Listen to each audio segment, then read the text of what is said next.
ಪ್ರಿಯರೇ, ದೇವರು ಒಳ್ಳೆಯವರು, ಒಳ್ಳೆಯದನ್ನೇ ಮಾಡುವವರಾಗಿದ್ದಾರೆ. ನಾವು ಆತ್ಮಿಕವಾದಂಥ ಅಹಂಕಾರವನ್ನು ಜಯಿಸಬೇಕಾಗಿದೆ. ನಾವೆಲ್ಲರೂ ಎಲ್ಲ ಸಮಯದಲ್ಲೂ ಎದುರಿಸುವ ಒಂದು ದೊಡ್ಡ ಅಪಾಯ ಏನಪ್ಪ ಅಂತಂದರೆ ಒಂದು ಆತ್ಮಿಕವಾದಂಥ ಒಂದು ಜಂಬ. ಅದನ್ನು ನಾವು ಅಹಂಕಾರ ಅಂತ ಕರಿಬೋದು. ಆದರೆ ಯಾವಾಗಲೂ ಗಣನೆಗೆ ಬಾರದವರಾದ ನಮ್ಮನ್ನು ಕರ್ತನು ಆಶೀರ್ವದಿಸಿದಾಗ ನಾವು ಪ್ರಮುಖ ವ್ಯಕ್ತಿಗಳಾಗಿದ್ದೇವೆ ಅನ್ನುವುದನ್ನು ನಾವು ಮರೆಯಬಾರದು. ವ್ಯಕ್ತಿ ಯಾರೇ ಆಗಿದ್ದರೂ ದೇವರು ಎಲ್ಲ ಅಹಂಕಾರಗಳನ್ನು ಎದುರಿಸ್ತಾರೆ. ನಾವು ಪ್ರತಿಭಾವಂತರಾಗಿದ್ದರೆ ನಮ್ಮ ವೈಯಕ್ತಿಕ ಜೀವನ, ನಮ್ಮ ಕುಟುಂಬದ ಜೀವನ, ವಿವಿಧ ಸಂಗತಿಗಳು ಚೆನ್ನಾಗಿ ನಡೆದಾಗ, ನಮ್ಮ ಸಭೆ ಬೆಳೆಯುತ್ತಿರುವಾಗ, ನಾವು ಲೋಕದಲ್ಲಿ ಶ್ರೀಮಂತರಾದಾಗ ಹೆಮ್ಮೆಯಿಂದ ಒಪ್ಪಿಕೊಳ್ಳುವುದು ತುಂಬ ಸುಲಭ. ಬೇರೆ ಯಾವುದೇ ಪಾಪಕ್ಕಿಂತ ಹೆಚ್ಚಾಗಿ ನಾವು ನಮ್ಮ ಆತ್ಮಿಕ ಅಹಂಕಾರವನ್ನು ಮತ್ತು ಸ್ವಾರ್ಥತೆಯ ಕುರಿತು ಬೆಳಕನ್ನು ಪಡೆಯಬೇಕಾಗಿದೆ. ಈ ವಿಷಯಗಳಲ್ಲಿ ನಮ್ಮನ್ನು ನಾವೇ ಮರುಳು ಮಾಡಿಕೊಳ್ಳುವುದು ತುಂಬ ಸುಲಭ. ನಾವು ನಿಜವಾಗಿ ಬಹಳ ಅಹಂಕಾರಿಗಳು, ಸ್ವಾರ್ಥಿಗಳು ಆಗಿದ್ದೇವೆ. ನಾವು ಬಹಳ ದೀನರು, ನಿಸ್ವಾರ್ಥಿಗಳೆಂದು ನಾವು ಯೋಚಿಸಬಹುದು.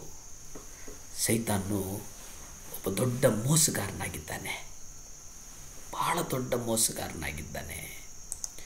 ದಾನಿಯೇಲ 4ನೇ ಅಧ್ಯಾಯ 30 ಓದಿಕೊಂಡಾಗ ಆಗ ಅರಸನು ಮಾತನಾಡಿ ಹೇಳಿದ್ದೇನೆಂದರೆ, ನಾನು ನನ್ನ ಪರಾಕ್ರಮದ ಬಲದಿಂದ ನನ್ನ ಮಹಿಮೆಯ ಕೀರ್ತಿಗಾಗಿ ಕಟ್ಟಿಸಿದ ಮಹಾಬಾಬೇಲು ಇದಲ್ಲವೇ ಅಂದನು. ಇಲ್ಲಿ ನಾವು ನೋಡ್ತೇವೆ, ಒಬ್ಬ ನಾಯಕನ ಅಹಂಕಾರವು ಅವನ ಸಭೆಯನ್ನು ಬಾಬೇಲಿನ ಸಭೆಯಾಗಿ ಮಾರ್ಪಡಿಸುತ್ತದೆ. ನಾವು ಇದನ್ನು ನೆಬೂಕದ್ನೆಚ್ಚರನ ಮನೋಭಾವದಲ್ಲಿ ಕಾಣ್ತೇವೆ. ದೇವರು ಅವನನ್ನು ತಕ್ಷಣವೇ ತಗ್ಗಿಸ್ತಾರೆ, ಅದರ ಜೊತೆಗೆ ತಿರಸ್ಕರಿಸ್ತಾರೆ. ಯೋಚನೆ ಮಾಡಿ ಸಹೋದರ ಸಹೋದರಿಯರೇ, ನಮ್ಮ ಆತ್ಮಿಕವಾದಂಥ ಒಂದು ಅಹಂಕಾರ, ಅದನ್ನು ನಾವು ಏನು ಮಾಡಬೇಕು ಅನ್ನುವಂಥದ್ದು ಬಹಳ ಮುಖ್ಯ ಆಗಿದೆ. 1 ಯೋಹಾನ 3 ಯೋಹಾನ 1ನೇ ಅಧ್ಯಾಯ 9 ನೀವು ನೋಡಿ, ಪ್ರಕಟಣೆ 2:3 ನೋಡಿ. ಅಲ್ಲಿ ದೇವರು ನಮಗೆ ಎಚ್ಚರಿಕೆಯನ್ನು ಕೊಡ್ತಾ ಇರ್ತಾರೆ. ಎಚ್ಚರಿಕೆಯನ್ನು ಕೊಡುವಂಥವರಾಗಿದ್ದಾರೆ. ನಾವು ನಮ್ಮನ್ನು ನಾವು ತೀರ್ಪು ಮಾಡೋದನ್ನು ನಿಲ್ಲಿಸಿದಾಗ ನಾವು ತಜ್ಞರೆಂದು ಭಾವಿಸ್ಕೊಂಡು ಇತರರಿಗೆ ಪ್ರಸಂಗ ಮಾಡೋದಕ್ಕೆ ಪ್ರಾರಂಭ ಮಾಡ್ತೇವೆ. ಆದರೆ ಒಂದು ಗಮನದಲ್ಲಿಟ್ಕೊಳ್ಳಿ, ನಾವು ನಮ್ಮನ್ನು ಪ್ರತಿದಿನ ತೀರ್ಪು ಮಾಡಿಕೊಂಡು ಯಾವಾಗಲೂ ನಮ್ಮ ಕುರಿತು, ನಮ್ಮ ಸೇವೆ ಕುರಿತು ಅಲ್ಪವಾದ ಯೋಚನೆ ಉಳ್ಳವರಾಗಿ ಜೀವಿಸಬೇಕು. ಜೀವನ ಮತ್ತು ನಮ್ಮ ಸೇವೆಯ ಕುರಿತು ದೇವರು ಸಾಕ್ಷಿ ಕೊಡುತ್ತಿದ್ದಾರೆ ಎಂಬುದಾಗಿ ನಾವು ನಿರಂತರವಾಗಿ ನಮ್ಮನ್ನು ನಾವು ಪರಿಶೀಲಿಸಿಕೊಳ್ಳಬೇಕು. ಗಲಾತ್ಯ 6ನೇ ಅಧ್ಯಾಯ 4 ನೀವು ನೋಡಿ. ಅಲ್ಲಿ ಮುಖ್ಯವಾಗಿ ದೇವರು ಬಹಳ ಸ್ಪಷ್ಟವಾಗಿ ಮಾತಾಡ್ತಾರೆ. ಏನಪ್ಪ ಅಂತಂದರೆ, ಪ್ರತಿಯೊಬ್ಬನು ತನ್ನ ಸ್ವಂತ ಕೆಲಸವನ್ನು ಪರಿಶೋಧಿಸಲಿ.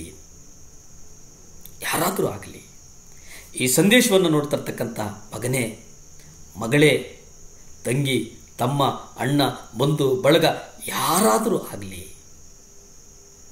ನಿನ್ನ ಸ್ವಂತ ಕೆಲಸವನ್ನು ಪರಿಶೋಧನೆಗೆ ಒಳಪಡು. ಆಗ ಅವನು ತನ್ನಲ್ಲಿಯೇ ಸಂತೋಷಪಡುವುದಕ್ಕೆ ಆಸ್ಪದವಾಗುವುದೇ ಹೊರತು ಮತ್ತೊಬ್ಬನಲ್ಲಿ ಅಲ್ಲ. ದೇವರು ಒಳ್ಳೆಯವರ. ಪ್ರಾರ್ಥನೆ ಮಾಡಿಕೊಳ್ಳೋಣವೇ? ಭೂಮಿ ಆಕಾಶಗಳನ್ನು ಉಂಟು ಮಾಡಿದಂಥ ಸರ್ವಶಕ್ತನಾದಂಥ ದೇವರ ಸ್ತೋತ್ರನಪ್ಪ.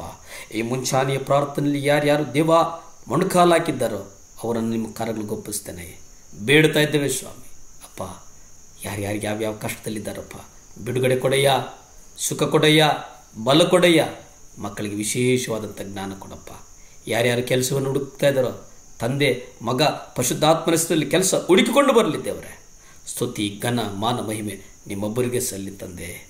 ಆಮೇನ್ ಆಮೇನ್. ಹಲ್ಲೆಲೂಯಾ ಹಲ್ಲೆಲೂಯಾ ಆಮೇನ್.